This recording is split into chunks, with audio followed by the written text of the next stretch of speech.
You are listening to GeekFest Rants on the IC Robots Radio Network. You have located GeekFest Rants, the entertainment podcast for genre geeks like you. Shall we play a game? Covering the world of vintage and current film and television since 2010. Game over, man. It's game over. Featuring in-depth conversations on sci-fi, horror, fantasy, comics, toys, and conventions. So say we all. So say we all. And now sit back, relax, and enjoy today's show. Where there is fire, there is smoke. And in that smoke, from this day forward, my people will crouch and conspire and plot and plan for the inevitable day of man's downfall, the day when he finally and self-destructively turns his weapons against his own kind, the day of the writing in the sky, when your cities lie buried under radioactive rubble, when the sea is a dead sea and the land is a wasteland, out of which I will lead my people from their captivity, and we shall build our own cities in which there will be no place for humans except to serve our ends, and we shall found our own armies, our own religion, our own dynasty, and that day is upon you now!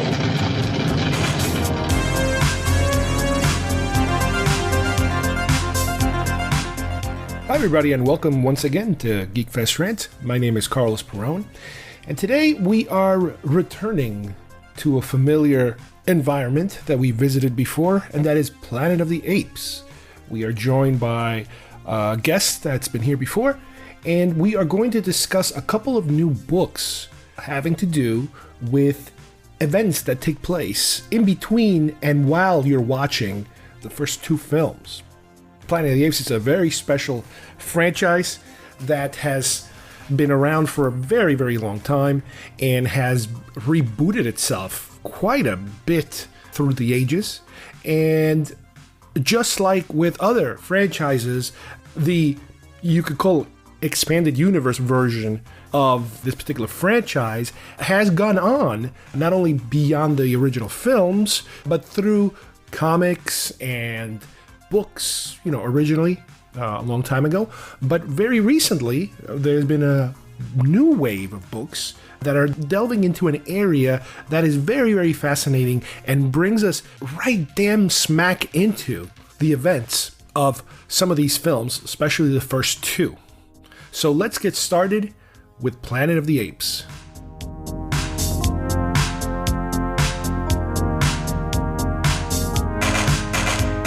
All right, well, I have Andrew Gaska once again joining me today. Last time he was here, if you guys remember, we talked about Gamergate and Comicsgate. Today we're completely switching gears and doing something a little more familiar and a little more up his alley, if you will, because we're going to talk about Planet of the Apes. And this is a subject that Andrew is, pretty much an expert at it. As I can vouch for him, I am holding right now 3 of his published books. And specifically, the reason I started down this particular path is because of his latest book, Death of the Planet of the Apes, which takes you to a whole area that you might be wondering about after seeing the film, especially the first and second film. And then we'll also cover a couple of his previous books that kind of lead us into this current book. But before we do that, Andrew, why don't you tell me a little bit about, I assume you're about my age, so how were you introduced to the whole Planet of the Apes franchise? Did you actually go to the movies, or did you catch them on TV like most of us? Yeah, it was TV. It was the ABC afternoon movie. It was like 4:30 in the afternoon, I think. And then it would be Apes Week. And they would, show 4 of the films. I didn't know there was a 5th film until college. Because the 5th film, I guess they didn't have the rights to keep playing over and over again. And then I remember during college, like, I came home and my mom had the movie channel on or something like that. I don't know. It's one of those channels. And I was like, is this from the TV series? I don't remember. What am I watching? And it was the 5th one. I really loved it as a kid. At first, it to me was just, oh, isn't it great that they're monkeys with guns? But, as I got older, I realized there was a lot more going on. and that it was really talking about the human condition, which is what best science fiction does. And I mean, on a side note, I think that's what was wrong with the Tim Burton one, because it didn't do that. It was literally just monkeys with guns. Okay. There you go. But yeah, no. So I loved the original very much when I was younger, and I had some of the Mego figures. Wow. So I played with them, and yeah, then I sort of forgot pretty much about Planet of the Apes until, like I said, until college, and I saw that movie, and that made me go back and watch the others, and I realized that there were things that I thought were filmed that I must have made up as a kid in my head. Because it's like between the first and second movie, all of a sudden Cornelius and Zero were married. That's right. When they specifically say my fiance in the first movie. And so it's like, I thought that there was some movie where they got married and stuff. And I was watching these movies, I was like, wow, I made that up because it was so real in my head. So you're writing these books in your head already at that age? Pretty much, yeah. A 7-year-old me was writing these books. So when I had the opportunity to do something with Planet of the Apes, you know, I pretty much drew upon all those unanswered questions that I had answered myself as a kid. And, you know, I made them a little more adult answers, but still, it all has its genesis to back then. Mm-hmm. Now, what about the TV series and the animated series? Did you catch any of that in real time, or are you also caught up with that later? Also later. I mean, the TV series was... in 1974, I was 2 years old. So, you know, I don't even think I saw it as a TV series. I think I saw it as the edited together, Life, Liberty, and Pursuit on the Planet of the Apes was one of them. And, you know, it was like taking 3 or 4 episodes and editing together. So, yeah. But I knew that was from a TV series even back then. But the animated series, I'd caught a couple of episodes here and there. And I always would cut. I think it was on too early, because I would always catch the last 5 minutes and be like, damn it. So I hadn't really seen them. And then when I got into Planet of the Apes again in college, I went to used bookstores and I found all the novels that had come out in the past. Uh-huh. And there was this series of novels that I thought was original Planet of the Apes novels, and they were amazing. And I just thought they were written so well, and I later found out that they were novelizations of the animated series. Oh, okay. So there was no original Planet of the Apes novel that took place in the classic universe until my conspiracy book came out in 2011. Wow. Did you read any of the movie adaptations that they put out, I guess, at the time of the release of the films, the original films? Yeah, I read all those in college. Like I said, okay. I hunted all the books down. There was 4 books that adapted the TV series, and there was one for each of the movies. The only movie that doesn't have an adaptation is the first one, because the original novel that it was sort of based on is what they always release as that, but it's not at all the same as the movie. And it's very different, very different. Now, what about the modern films? Did you watch any of them? How do you feel about those modern ones? I thought Rise was okay. I saw it had potential and it could go either in a good direction or a bad one. And then with Dawn and War, it definitely went in a good direction because those movies were fantastic. It's not the same thing. Anybody who tries to say that it's part of the same universe is just out of their minds. But, you know, it's a very good take on the material. And it took it all very seriously. I mean, it could have with the way movies are nowadays, it could have very easily made it into some kind of campy thing, and it wasn't. Yes. So yes. I really enjoy them. You know, they're separate from the classic stuff. And ironically, those movies do pretty well. I mean, the third one didn't do as well as they wanted it to do. But Fox seems to have been having the problems with that lately, with Alien and then with this, which makes me think that these things are going to be better translated to streaming. That's a theory I have, that Alien, Planet of the Apes, a bunch of properties like that are going to be moving, and even Predator are going to be moving into streaming service instead of being movies. They have a legacy, and people will watch them, but I don't know if everyone's going to go to the theater for them anymore. So that's a possibility. Yeah, that's a real possibility. Oh, the movie didn't do as well as they wanted it to, but it still did well. It still did very well. Now, let me ask you, from the original films, do you have an order of which is your favorite and which is your least favorite? Like, what order would you place them in? Right. Well, I mean, the first one is always going to be the best because it is a classic movie on its own. Never mind the fact that it's part of this larger universe thing. Yes. You know, it's just a really good movie, even if it just ends that and there was never anything else. But after that, my favorite is Conquest, especially the extended version of that, which was on the Blu-ray release. It was the director's cut, which is much bloodier and has a much more disturbing ending. Yes. And then my favorite after that is Escape, because I think it has the most heart of all the films. And again, it's like those movies. It's like Escape is this lighthearted romp, Look at the monkeys trying to adjust to our society, and then they get with a super downer ending. Yeah, obviously. They get brutally slain at the end. He's shooting a baby and everything. I'm like, geez, yikes! If that didn't fuck me up as a kid, I don't know what did. So, and then Beneath, because Beneath I think has incredible concepts and visuals. I just think the plot is weak of Beneath, and that was one of the struggles I was having, to try to make it. I literally was trying to build the second half of Beneath with Death of the Planet of the Apes, because it's just, Chuck Heston didn't want to be in it, so we have another astronaut who goes through the same things just really fast, so we can move the story along. It's got problems, that movie, but the visuals and the ideas of the mutants and all the stuff is fantastic ideas. Battle is just embarrassing. The TV series has better production values than Battle does, and it almost feels like part of the TV series. Yeah, that's why I said I was like, is this a TV series? I don't understand. I kept looking for Alan and Pete, and they weren't there. But the thing that's sad about that is that Paul Dehn, who took over the writing stuff with the second movie with Beneath, he was weaving this tapestry that. Yeah, there were lots of holes in it because he didn't even pay attention to dates between films and things like that. But still, he was creating this universe that was really interesting and was really about teaching you a point by smacking you in the face with the ending. And then he got sick, and he had written the plot for it. And I've seen this plot, and it's one of the things I'd love to do. Jeez. And I've talked to Fox about it, is do a novelization of his original plot. Oh. Because it was amazing. And it ends just the way the other movies end, with oh shit, we're fucked, And then this movie, when he got sick, they gave it to a husband and wife team who are known for doing children's movies. Oh, yeah. And it's they did that because Fox was they were looking at the numbers of sales and stuff, and they were like, hey, you know what? We sell a lot of Planet of the Apes toys. Maybe we should write these for kids. And that's what happened with that movie, and that just closed the door. So. Well, that's ironically, I believe, the time period, between the last film and the television series when the actual merchandising of the franchise actually took off. That's when you started seeing product. It wasn't in the beginning. It was close to the end. Right. No, yeah.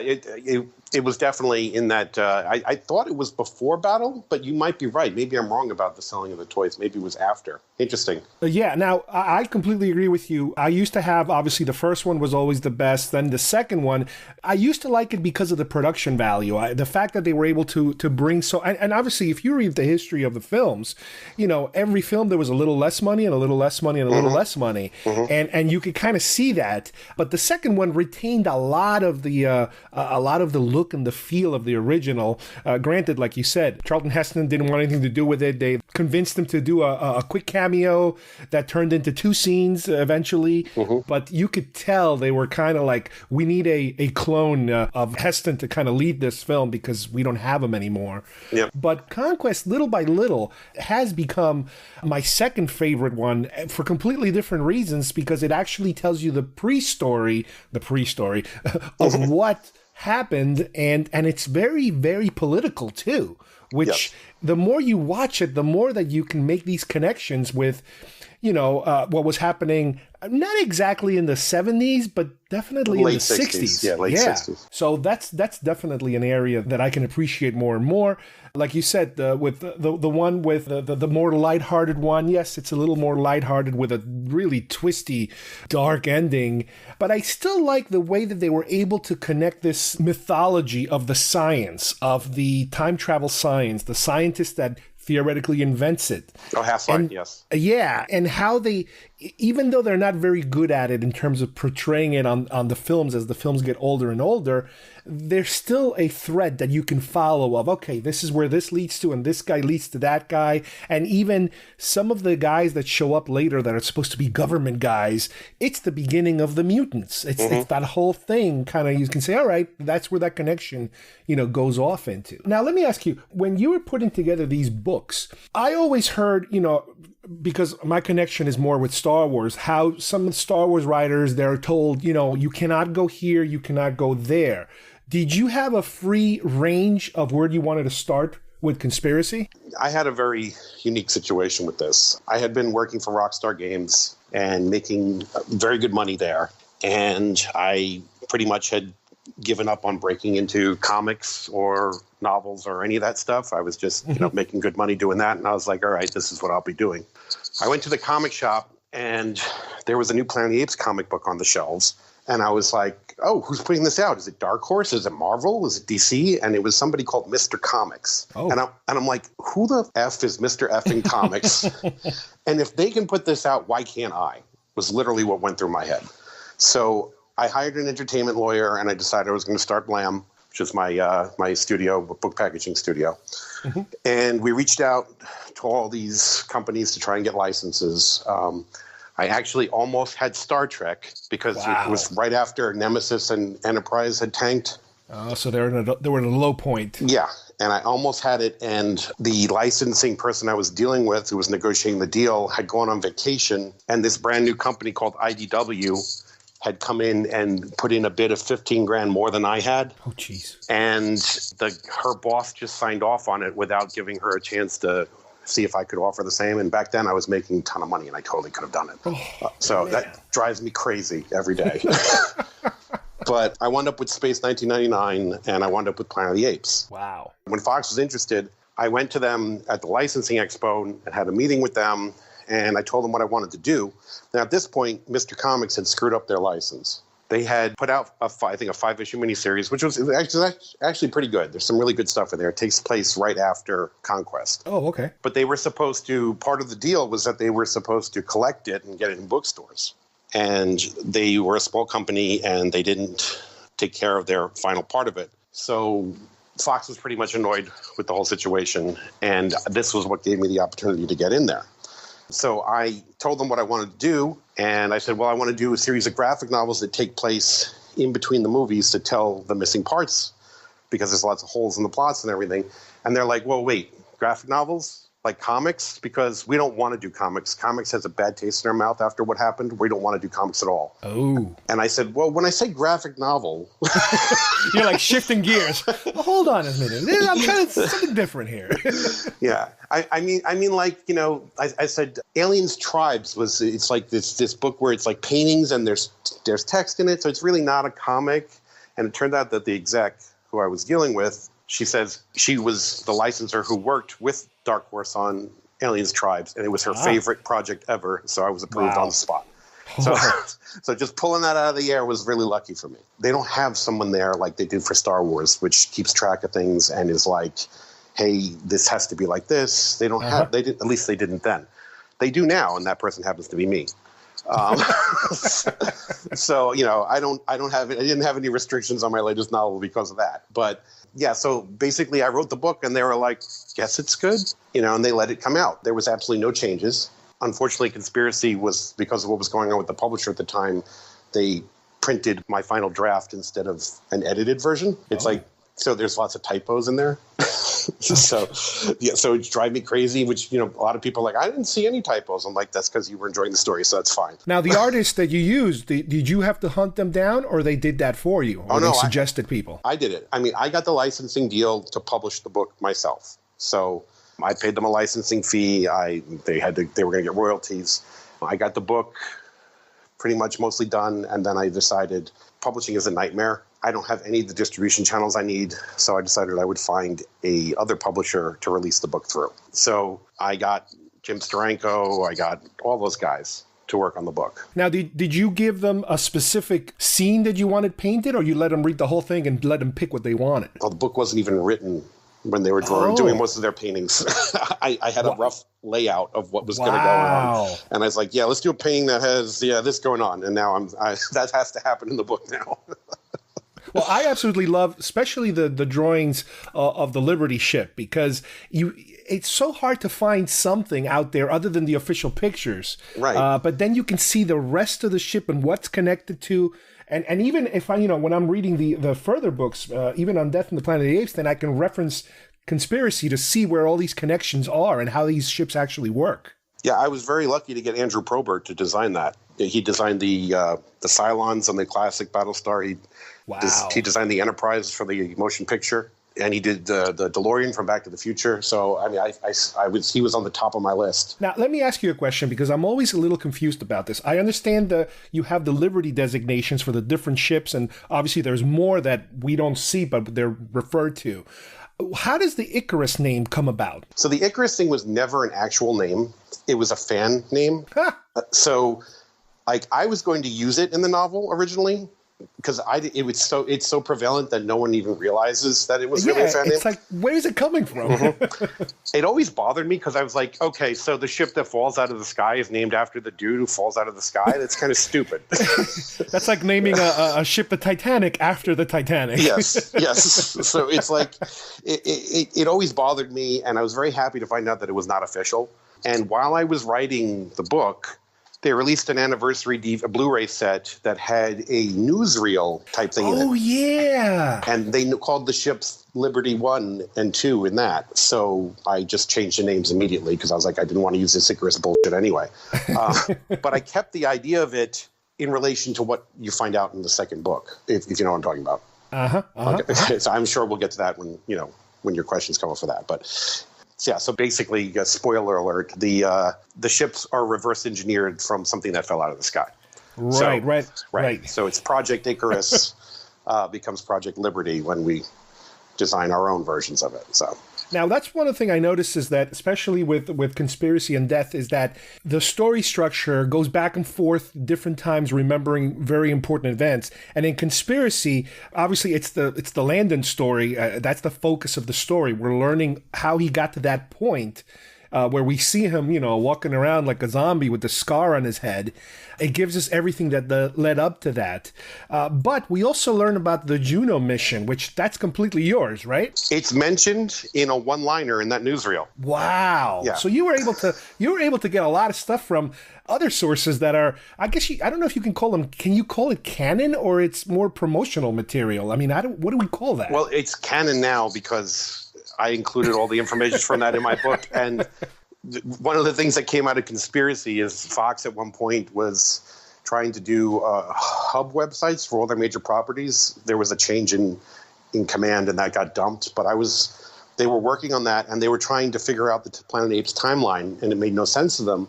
And so the guy who was in charge of licensing at the time, Josh Izzo, the franchise team went to him and were like, we don't know what the hell to do with this. And they're like, well, I know this guy who wrote a really good Planet of the Apes novel, so he seems to know stuff better than us. Why don't we hire him as a franchise consultant? And they called me, and I'm like, do you think you want to consult on this? I'm like, yes.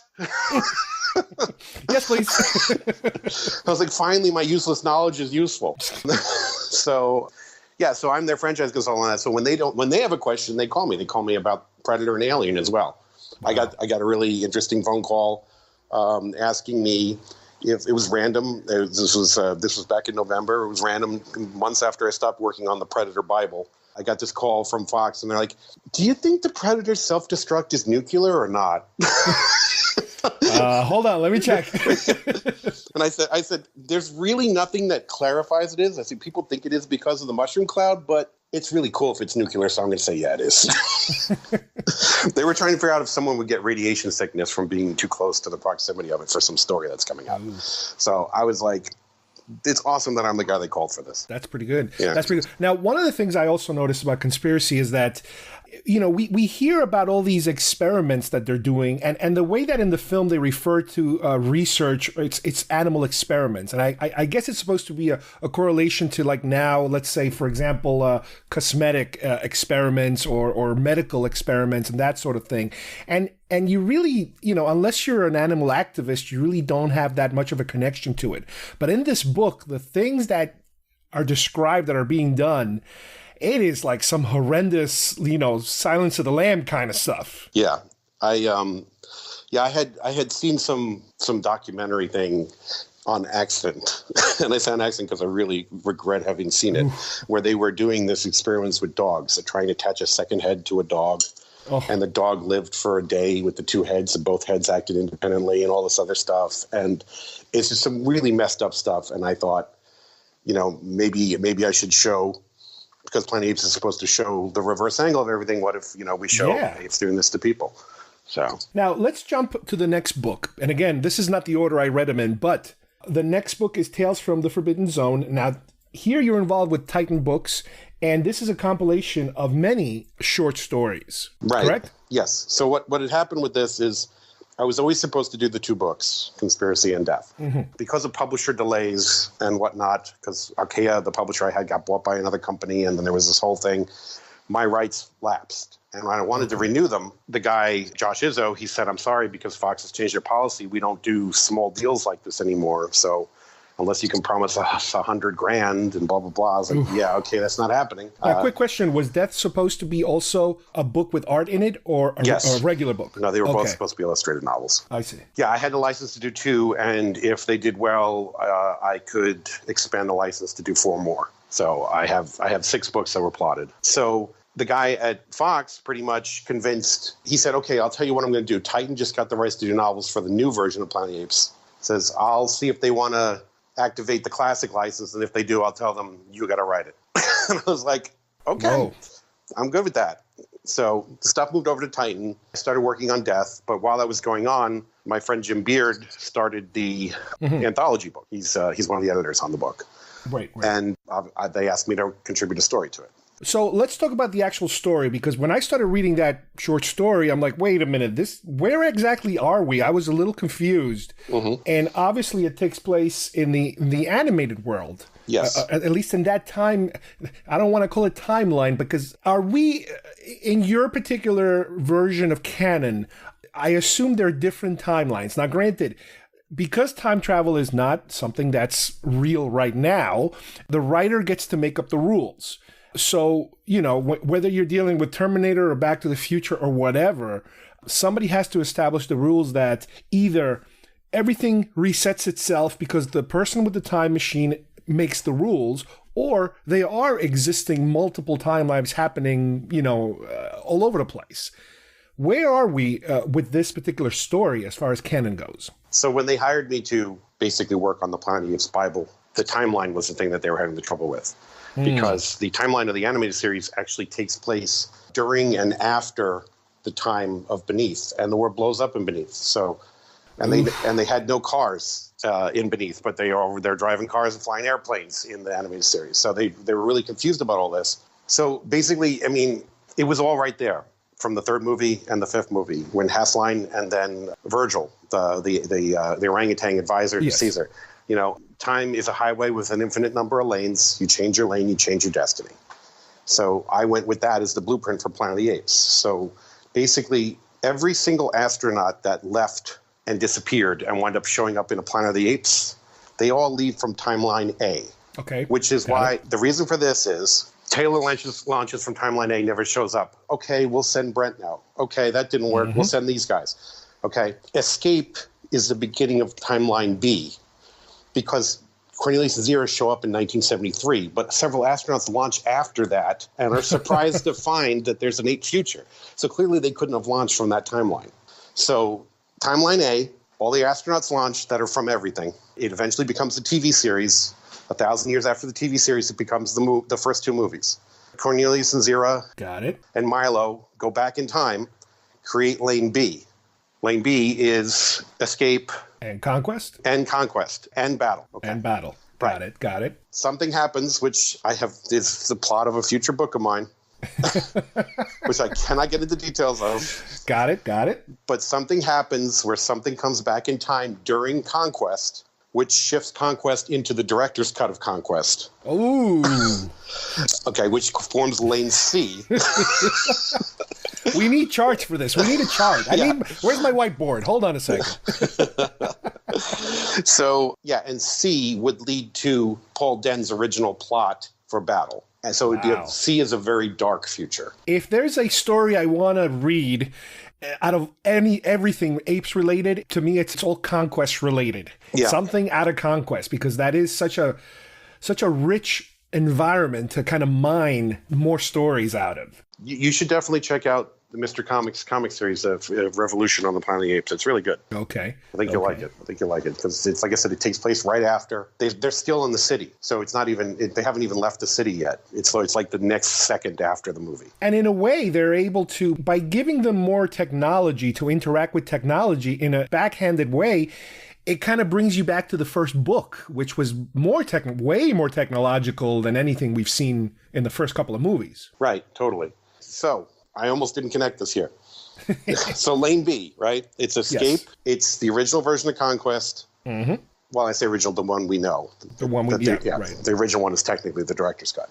But regardless, Battle and the future of that universe is the animated series. Okay. So in the animated series time, Taylor never shows up because Taylor launched from Lane A and landed in Lane A. Now tell me again, what about the television show? Is that a continuation to what? That is in Lane A, so it's 1,000 years before Taylor shows up. So it's a completely separate one. Got it. Yeah. And it's still in the progression is still happening. The technology's still left over, little pieces. Humans are still talking before they're forbidden to talk in some shape or form. Something happens, which I guess... in the modern movies, they specifically talk about how people, because of a virus, they stop talking. What is the reason now for, in Lane A, for example, of humans stop talking? They talk about in the beginning of Conquest about how a virus was brought back from space that killed all the cats and dogs. Right. So what I have done is made that virus also start to accelerate intelligence in apes and dumb down humans. So it's part of that virus. Yes. Got it. But the irony of it all is that in Lane B, that virus was brought back by Cornelius and Zira because it's normal part of the atmosphere in their future. Wow. So that's why when Cornelius tells you about what happens in the future, and he's talking about Lane A, he's talking about 500 years from now, apes revolt. But in Lane B, it happens 20 years from now because the virus was brought back early. It's much sooner. Right. Yes. Wow. Yeah, that's... And that's, I'm reading the short story, and I'm like, wait a minute. Why is this guy acting friendly? I'm used to this guy not being very friendly. Why is he collaborating with these guys? And then you read about I think, what was it called? The Unknown Ape? Yeah.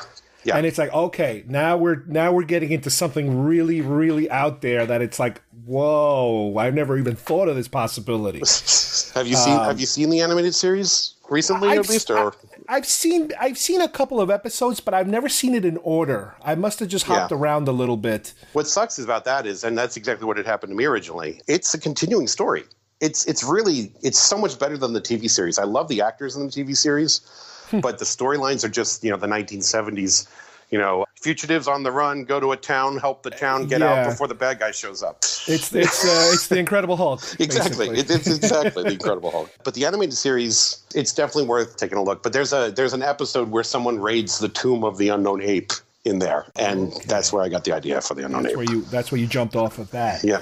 All right, so now let's go fast forward now to your latest book, the one that's out now that everybody can buy. I mean, you can buy all the books, obviously, but this is the one that's out right now, the newest one. Mm-hmm. Again, this is the book that you already had it in mind to turn it into a book form as opposed to a graphic novel? Yeah, both. And there was no chance of going back to the other format at this point? No, there was no chance of going back to anything. Titan only wants to publish regular paperback novels because they sell better. And they're less expensive, honestly. You don't have to pay for art. They're cheaper to print, and they get into more stores. So now in this story, a little bit similar to Conspiracy, we're able to jump back and forth. And the best thing about this, the best part I like about this book, obviously, is, I am familiar with, what happens to Taylor, and it's implied or inferred, in terms of, okay, he spends some time with the mutants, but we don't know what happens. But the best thing I love is his background, his military history, and all these different weird encounters that he has. Part of them to make him this... I really didn't... I mean, it's hard to like Taylor in this book. He's such a bastard. I mean, now you could say part of it is his war experience, what he went through in Japan and, as a POW. But then the stuff that's happening at home with his wife and he just... I keep thinking it's Charlton Heston. I can picture him doing all these things. I mean, Taylor was pretty much a dick in the first movie, too. That's what was great about him, though. He was like... Yeah, he was just like, I don't care. You get used to it. I don't want anybody around me. Get lost. And it's like, oh, man, so, dick. that's one of the things I try to do with these things is make sure that I'm actually reaching into what the character was portrayed at as opposed to what people's fond memories of the character are. Because, people think of someone like Taylor as, oh, he's the hero. That you don't think about what a jerk he really was, He becomes a hero when we feel sorry for him, the things that he's going through, but we never really, we kind of ignore the beginning that, he's talking about it, he's fed up with everyone on Earth and I don't want to come back here and this is all messed up and, it's like, whoa, this guy's got some serious issues. Now, the other thing I found very interesting is that what is the purpose of the Liberty mission? And the fact that they are supposed to go out there and I guess use this new technology to form some kind of colony somewhere really far away. And because of this time travel ability, they can come back at some point much younger than obviously everybody else on Earth.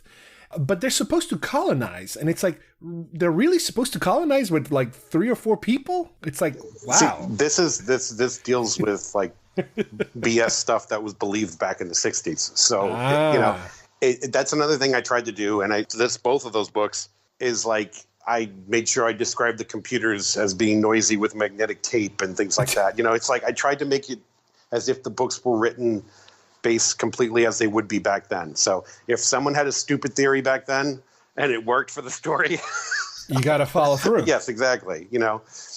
You weren't going to hear about global warming probably in that, because no one believed in it back then. That was more science fiction at that point. People are smoking all over the place in those books I wrote. So, but now, is it conceivable that there were, granted, in this book, we learn about many projects. And again, I don't want to spoil anything, but there is a project called Church Door, which is very ambiguous all the way to the end. But obviously we can make the connection when we get to the final, when we put everything together, when we put the book and the movies together, we know exactly where we're going with this. But is it possible that there might have been either other intentions for this mission that we don't even know, that even the astronauts didn't know? I have other books coming. Wow. Whew, man, I'm getting close. I'm getting close to something here. Yeah, you are. All right, let me jump to Korea, because this is where the book takes a turn into an area that I was not expecting. If this is considered if everything is considered science fiction, this is a subgenre of science fiction that I had never heard Planet of the Apes make that connection. Had that connection been done before? No. The events of Korea? No. Okay. It kind of, the best thing about that particular event is that when you look at modern science fiction, anything from like the X-Files, for example, to, other shows where they touch upon different subgenres, it's like, yes, this is an accepted theory. Granted, it's all science fiction. I understand that. But it is an accepted theory of, technology and where these leaps happen, these huge leaps in technology. It's a nice little shortcut when you have that as your source. Mm-hmm. Let me put it this way.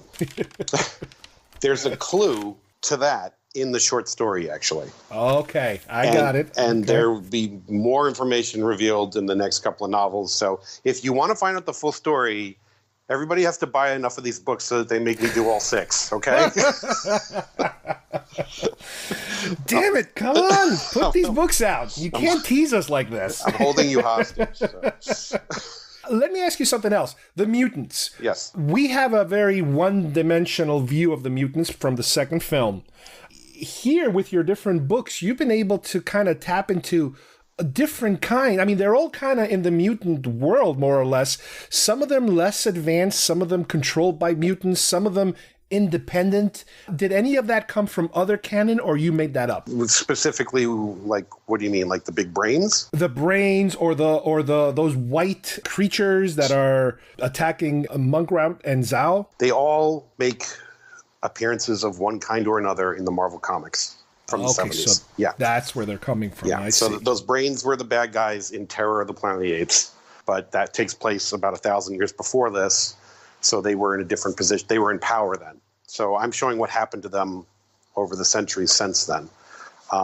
they had a slave race, which was the white ones. But they were just like an army. That's what they were used as back then. So you were able to bring all that in. Yeah. I wanted to show. I like the concepts of that stuff, and I wanted to show. Well, it's obviously since the series was canceled, no one's ever picked it up. We don't know whatever happened with those. So let's see what it'd be like, hundreds of years later. Now, what's also very interesting is that you get really deep into the politics of the caste system, if you will. Even though it's theoretically we've abolished the caste system, but there's definitely a caste system still there, where the gorillas are doing one thing, the orangutans are doing another thing, and the chimpanzees are doing something in the middle. It is very, very reminiscent of the way things work in America, let's say. Now, is that something you think was established early in the 60s when the first film came out, or that's something that had to be kind of polished and made more obvious, for future versions of the films or all these books? I mean, it's tough because for me it's obvious looking at it, but I've been looking at it so long and trying to find angles on things for so long. So I don't know. I mean, it always felt like that the ape society was an oppressed one where everybody's just supposed to do what they're supposed to do and don't question anything, and so everybody has their little slot and they need to stay in there. And I always felt like, the idea of, the system's been abolished, but nothing's really changed. I mean, it's like, okay, well, blacks are no longer slaves, but everybody's jerks to them, back in the day. Women can vote now, but are they voting because they're being bullied away from the voting booths? This type of thing. So it's like things change, but do they really change all that much right away? What about religion? Religion seems to be something also that is ingrained in their society, but there's also some things that they don't want to talk about and they don't even want to look at, and they really, really crack down when you try to question religion. Yeah, I mean, the Cornelius and Zero were going to be executed for their heresy in the original movie, so I feel like that was always there. I just think I always loved the fact that the apes were doing everything wrong that we did. And they were doing it to be better than us. The fifth movie sucks, but one of the best lines in it is when Caesar is facing off against Aldo, and everybody's realizing that his son was killed, and the cut to the humans that are in the cage, in the fence, and one of them says, "What's their problem?" And the other guy says, "I think they just joined the human race." I think that's a beautiful way to look at it. It's like we've done all these things, and we're in America today we're doing them again, which is scary. The movie is more fitting now than it was 20 years ago, I feel like. It's ripe with allegories of everything that's happening. Do you have, when it comes to the merchandising, I know you mentioned the Migos, do you actively collect Apes merchandise these days? Oh, yes. What's your? Do you like the new the NECA line, the latest NECA line? Yeah, I'm actually really into the reaction figures now, though. I don't know if you've seen those. Yeah. As a matter of fact, I recently did a show about the Medicom line that I own. I have those too. Yep. I absolutely love them. I actually like them more even than the NECA because of the fact that they look like little statues and their posture are in that. They're exactly how they intended to be. But unfortunately, because that line never got past, I guess, I don't know how many waves, they never went into like mutants and some other characters. And I know that one of the current waves coming out very soon of the reaction line includes a mutant. Includes, what's his name? Something the 26. Mendes. Yeah. I kept saying I'm going to get him no matter what, because even though he's not in proportion to these guys, at least it's finally being represented. If you go to super7.com, they actually went up for sale on Wednesday. They're supposed to be shipping in the next week or so. So you're ordering this new wave now? Yeah, I ordered it. I ordered duplicates of the gorillas also because you have to have a gorilla army. I know. What I wish somebody would put out is the ship, reasonable, because most of the stuff I've seen out there, it's somebody with a 3D printer or somebody carving it out of God knows what. They're super customized. I wish somebody would produce a mass-produced, reasonable-looking ship. I mean, it would be really nice if they did one for the reaction line, but I guess it's going to depend on how these waves sell, Yeah, no kidding. I'm happy that they did the playset they did and that they're doing the lawgiver statue now. Yeah. So at least hopefully they'll keep going. The NECA figures, it's a tough. Planet of the Apes fans are a tough market because they want there to be all this Planet of the Apes stuff out there, but it's always like $20 for this action figure. I could get one for $2.50 like in 1974. If I get on my time machine, yeah, of course you could. It's like, okay, you have not been in the fandom, except for this, so you don't realize, but that's what everything costs nowadays, guys. Those NECA look fantastic. The articulation, the accessories, my God, they are just incredible. Mm-hmm. No, they're definitely great. It's like on the fan groups, it's like I've seen people be like, haha, screw you, NECA. I got them on clearance for $3 each. And it's like, okay. You're not. And then they're like, when's the next wave, NECA? Yeah. It's like, you killed it. There's not going to be a next wave because you did that. You're not helping. You're not helping. Well, so, let me just again tell you how much I enjoy the books. And I think I was texting you a while back, and I was saying that, especially with Death, and then after I read Conspiracy, these are stories that I could picture them happening in terms of, because they're so fresh, because the original films, again, especially the first two, are so still fresh in our minds. I could picture these things happening. Now, granted, they do go in a lot of different directions, but nowadays, with all these streaming services, I could see a Netflix or even an HBO turning them into, let's say, a 10-part story or something like that. I think they could pull it off. Now, is there a market for it? That's a whole other subject. But again, maybe it's because, we remember these actors so much and they're so iconic that it's so easy to put yourself, in these storylines. If you want this to become a TV series, the only way that's ever going to happen is if this novel makes it on the bestseller list. Otherwise, what's going to happen is they'll come up with some other idea for a TV series, which we'll probably have to do with the newer stuff. But, that's the way it works. Everything is just about numbers. So, they know there's X amount of Planet of the Apes fans. What do these fans react the best to? If my book reached the bestseller list, they'd totally look at it for that. Would it happen? I don't know. Would I see any money for it? No. That's not the point. The point is that fans vote with their dollars. So, the way things are nowadays, everybody's always like, oh, I downloaded it for free off this website. Or, I took it from the library. Okay, you can take a book out from the library, sure. Just give it back. But even if you're giving it back, it's like, if you don't have the money to afford these things, whatever, then live your life. But if you love this thing and you want to see more of it, put some money into it, because that's how they decide whether they're going to do it again. For example, if War did terrible, right? Yeah. War of the Planet of the Apes, it didn't. No. But if it had, right, they would not have said, oh, War wasn't a good movie. They would have said, oh, nobody likes Planet of the Apes. That's the way the studios think. And then that just kills Planet of the Apes for the next decade. So, I don't know. I'll get off my little soapbox now. Well, you heard it. Anybody listening to this that it's into Planet of the Apes, this is it. You guys have to get this book. And again, if you like it, then you're probably going to do the same thing I did. You're going to end up buying the other two, because these are great stories. I'm not an EU type of person. I always stay away from all that extra stuff. I like to stay with the movies. But sometimes, every now and then, I run into something that it's like, wow, this could fit right in. And these three books definitely accomplish that as far as I'm concerned. I had totally had you pegged wrong. I totally thought you would be an EU guy. Seriously. Really? Yeah. I mean, I was a hardcore Star Wars Expanding Universe guy, probably up until like my work made it impossible for me to keep up with it. But, wow. But yeah, I'm surprised, because why have you not an Expanded Universe guy? There's just so much out there that I find it impossible to keep up with. With that said, I did grab a couple of books. For example, the Darth Plagueis novel. Everybody was raving about it so much, and I'm like, all right, fine, I'll give it a chance, and I loved it. It's good. But with that said, I'm not going to jump into again. There's too much. There's just so much out there that I wouldn't. When I collect things. You've heard of completists. There are people that like to get everything, and it's a never-ending battle when you try to get everything. And with books, you'll just keep chasing your tail for the rest of your life, because there's so much. Yep. But again, when you run into something good, you have to tell people about it, and this is definitely one of those things. Well, I appreciate that. So thank you, Andrew. I hope to hear from you soon on a different subject. And I hope to hear, even more important, about some of these future books coming out. Yeah, as soon as I can tell you something, I will. I mean, I can tell you that there is another Apes project that I am working on that hopefully we'll be able to make an announcement in the next few months. Cool.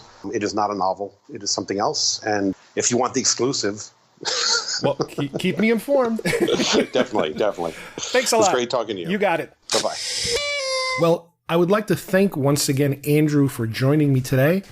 Love it when we have an expert in the subject, and man, does he know his stuff backwards and forwards. He is a huge Planet of the Apes fan, and read these books, buy them. I guarantee you're gonna love them. I had a really good time reading them. It was so easy to imagine all these scenes. As I was reading, especially the latest one, Death of the Planet of the Apes, it was like I was watching a movie. It was like I was watching a mini series.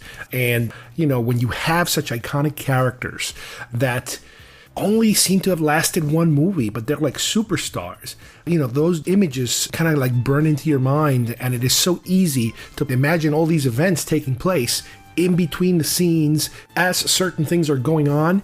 We get to fill in all these gaps and all these questions that we might have had, and specifically Andrew had all these questions of what was happening, you know, around the story that we were presented with the movie. So once again, thanks, Andrew. And as usual, thank you guys for listening, and we will see you soon here at GeekFest Rants. Bye-bye, everybody.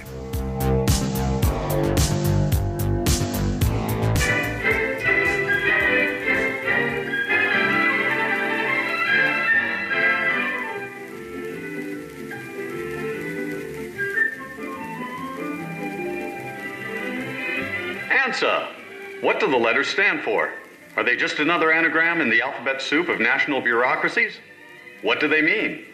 To be precise, the letters are government shorthand for the American National Space Administration. But what do they really mean? ANSA stands for the greatest conglomerate of scientific vision and knowledge in the history of mankind. Nothing less than that. And if I sound like I'm bursting with pride, it's because I am. We at ANSA have come a long way in 10 years, both figuratively and literally.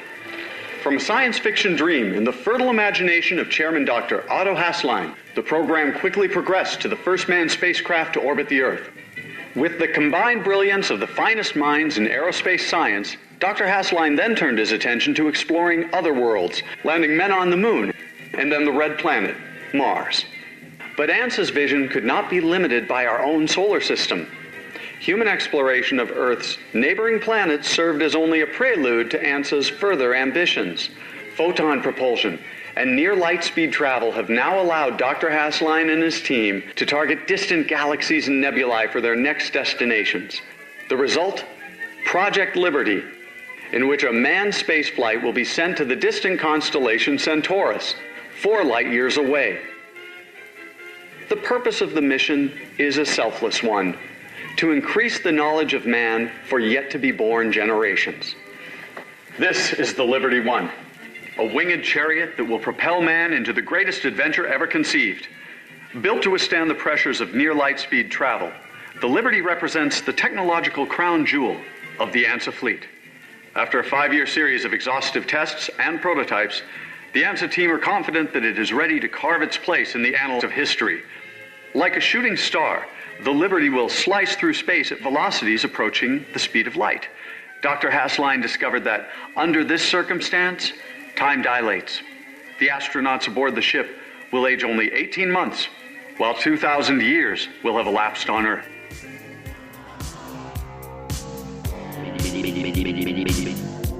If you would like to subscribe to our show, send us messages, or see video links to some of the topics we talked about today, please visit our homepage at geekfestrants.com or our YouTube channel, Facebook page, or iTunes at GeekFest Rants. I don't know what we're yelling about! GeekFest Rants is produced by Carlos Perrone, copyright 2019.